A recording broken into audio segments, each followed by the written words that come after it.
سلام و درود عرض میکنم خدمت همه دوستان و همراهان عزیز اهل سیگنال. امیدوارم که حال همگی خوب و خوش و عالی باشه. توی این ویدیو قرار هست در رابطه با یک استراتژی خیلی مهم و کاربردی با هم دیگه صحبت بکنیم و این استراتژی رو بهتون آموزش بدم به نام استراتژی اسپایک کانال. خب بریم با هم دیگه ببینیم مثلا این استراتژی چیه و چجوری باید ازش استفاده کنیم. خیلی از شماها دیدید که توی بازار یهو یک حرکت انفجاری به سمت بالا یا به سمت پایین رخ میده. کندل هایی که بدنه خیلی بزرگی دارن و شادو خیلی کوتاهی دارن رو ما بهشون میگیم اسپایک. این رو قرمز کنیم. فرض کنید این کندل سعودیه و کندل قرمز هم کندل نزولی ما هستش. بعد از اینکه یک اسپایکی شکل میگیره، قیمت معمولاً وارد یه فاز رنجی میشه. حالا یا این شکلی وارد فاز رنج میشه یا این شکلی وارد فاز رنج میشه و یا به سمت پایین مثلا این فاز رنجش اتفاق میفته. به این صورت پس سه نوع حرکت داریم. یا به سمت بالا اصلاح میکنه ولی به صورت کاملا شماتیک و یه حالت کانال توری برای شما شکل میگیره، یا به سمت افقی که یک ناحیه رنج میشه، یا این کانال اون به سمت پایین. خب وقتی که این رو تشخیص دادید، شما میتونید از این استراتژی استفاده کنید و روی مثلا سقف کانال وارد معامله فروش بشید. به این صورت روی کف کانال وارد معامله خرید بشید. فرض کنید یک اسپایک، اینم کانال. وقتی که قیمت به کف میرسه، شما میتونید اینجا خرید خودتون رو انجام بدید به سمت بالا، از بالا خرید خودتون رو انجام بدید به سمت پایین و این حرکت رو انقدر انجام بدید تا اینکه این کانال بالاخره شکسته میشه. و وقتی که این کانال شکسته میشه، ادامه حرکت به سمت بالا اتفاق میفته. دوباره یک حرکت اسپایکی یا یک حرکت با مومنتوم بالا به سمت بالا رخ میده. حالا اگر که روندمون نزولی باشه، ممکنه که این اصلاحش به سمت بالا باشه که خیلی این رو دیدید توی بازار. ممکنه به صورت یه ناحیه رنج باشه که به این میگیم پرچم، یه همچین حالتی شکل میگیره، بهش میگن پرچم نزولی. یا بعد از اینکه این اسپایک شکل گرفت، ما یه همچین حرکتی رو میتونیم از قیمت داشته باشیم. یک رنجی به سمت پایین صورت میگیره که در روندهای نزولی وقتی که رنج به سمت پایین، یک کانال به سمت پایین شکل میگیره، معمولاً این کانال از سمت بالا میشکنه. یعنی این حکم یک الگوی برگشتی رو داره. و بالعکس زمانی که توی روندهای صعودیمون یک کانالی به سمت بالا شکل میگیره، یا میتونه یک کانال اینجوری باشه یا میتونه یک الگویی باشه مثل الگوی کنج صعودی یا کنج نزولی. بریم روی چارت با هم دیگه این رو بررسی بکنیم. و یه نکته هم خدمتون بگم که این استراتژی روی تایم فریم های پایین مثل 5 دقیقه و 15 دقیقه جواب میده. بر فرض مثال ببینید الان ما اینجا یک حرکت اسپایکی به سمت بالا داریم. بعد از اینکه قیمت به سمت بالا رفت، اومد پایین، یک کف زد، دوباره رفت بالا، اومد پایین. اینجا ما یک کانال داریم. این کفا رو به هم دیگه وصل کنید، یک کانال شکل میگیره. حالا اگر من تایم فریممو کوتاه تر بکنم 1 دقیقه، خیلی راحت تر میتونیم این رو شناسایی بکنیم.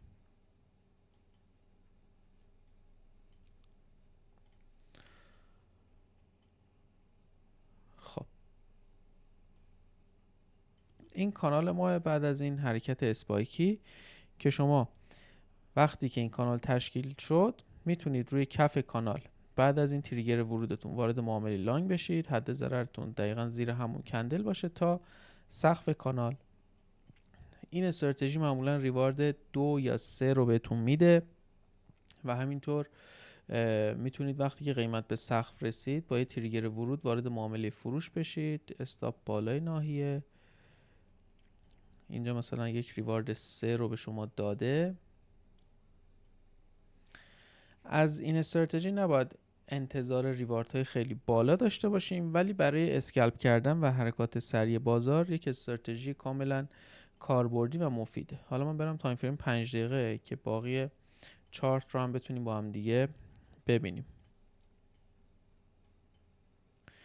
خب اینجا رو نگاه کنید، یک حرکت اسپایکی به سمت پایین داریم، دقیقاً یک رنجی اینجا شکل گرفته. میبینید من اگر این رنج رو برم تو تایم فریم کوتاه‌تر مثل 1 دقیقه، رو سقفش میتونید فروشنده باشید، رو کفش میتونید خریدار باشید تا زمانی که این ناحیه شکسته بشه.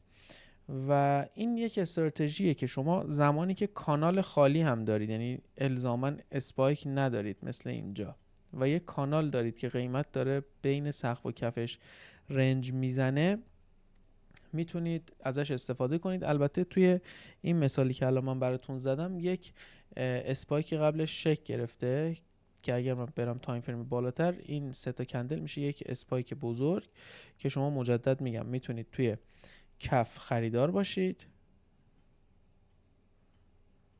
و روی ریوارد 2 یا 3 میتونید از این استراتژی خارج بشید و روی سقف هم زمانی که برخورد اتفاق افتاد میتونید وارد معامله بشید. ببین مثلا الان اینجا برخورد اتفاق افتاده رو سقف دقیقاً بعد از اینکه شما معاملتون مثلا بسته شد، خب میتونید مجدد وارد معامله فروش بشید این سری، چون که به سقف کانال واکنش داده. یک ریوارد 2 من مجدد از این بخوام بگیرم میشه این ناحیه که تیپی میخوره، دوباره به کف کانال واکنش نشون میده، دوباره شما میتونید اینجا معامله خرید باز کنید.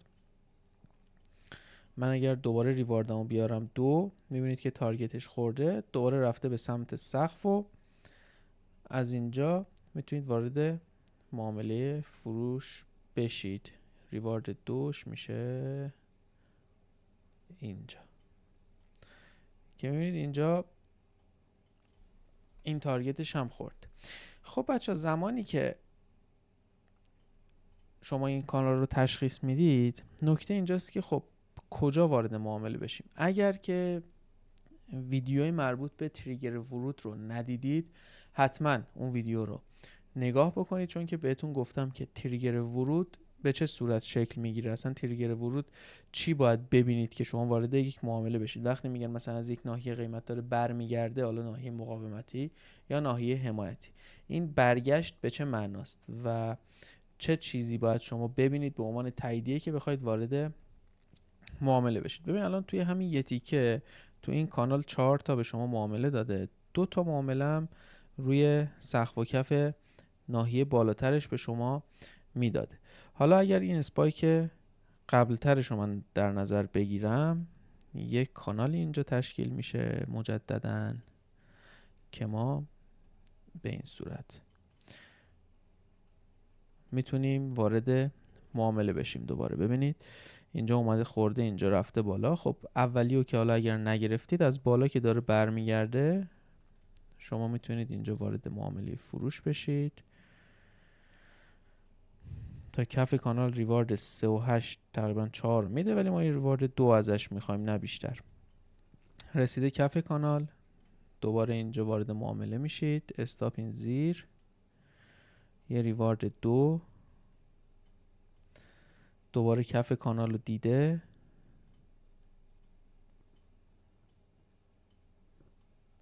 دوباره ریوارد 2 رو بهمون داده، از اینجا دوباره به سمت پایین ریزش کرده و زمانی که کانال به سمت بالا شکسته شده، میبینید دوباره یک حرکت اسپایکی ما اینجا داریم. عملا دوباره یک ناحیه رنج اینجا تشکیل میشه، دوباره اسپایک، دوباره یک کانال که این به این صورت میشه. اگه من رسمش کنم، یک اسپایک داریم، یک کانال که شما میتونید رو کف خریدار باشید، رو سقف فروشنده باشید، دوباره رو کف خریدار باشید، رو سقف فروشنده باشید تا زمانی که این ناحیه از یه جهتی بشکنه. الان میبینید یک بار اینجا معامله شورت میداده، یه بار اینجا لانگ میداده، دوباره اینجا شورت میداده تا اینکه شکسته میشه. کاملا استراتژی کاربردی و استراتژی هستش که کلا توی بازار داره اتفاق میفته و تمامی حرکات بازار رو شامل میشه، چون که وقتی که بازار یک حرکت اسپایکی میزنه، بعدش وارد یه فاز حالا اصلاحی میشه، حالا یا به صورت کانال در میاد اینجوری یا اینجوری، یا به صورت ناحیه رنج به این صورت در میاد. حواستون باشه، گفتم ریوارد بیشتر از 2 رو سعی نکنید مثلا از این استراتژی بگیرید، این رو مثلا نیارید بذارید ریوارد 11 بخواید از این بگیرید، خب نمیرسه، بعد برمیگرده استاپتون رو میزنه. ولی اگر یک ریوارد معقول مثل ریوارد 2 بگیرید، به راحتی میتونید با معامله های کوچیک ریوارد بالایی رو از آن خودتون کنید. مثلا الان توی همین یه تیکه کانال 3 تا معامله ریوارد 2 داده، رو هم دیگه جمع بشه میشه ریوارد 6. یا مثلا توی این کانال 4 تا معامله ریوارد 2 داده، رو هم دیگه جمع بشه میشه ریوارد 8. پس حواستون باشه که توی این استراتژی به سمت ریوارد های خیلی بالا نرید. امیدوارم که این استراتژی به کارتون بیاد. حتما تمرینش کنید تا چشتون بهش عادت بکنه و بتونید به راحتی ازش استفاده بکنید. تا ویدیوهای بعدی، خدا نگهدار.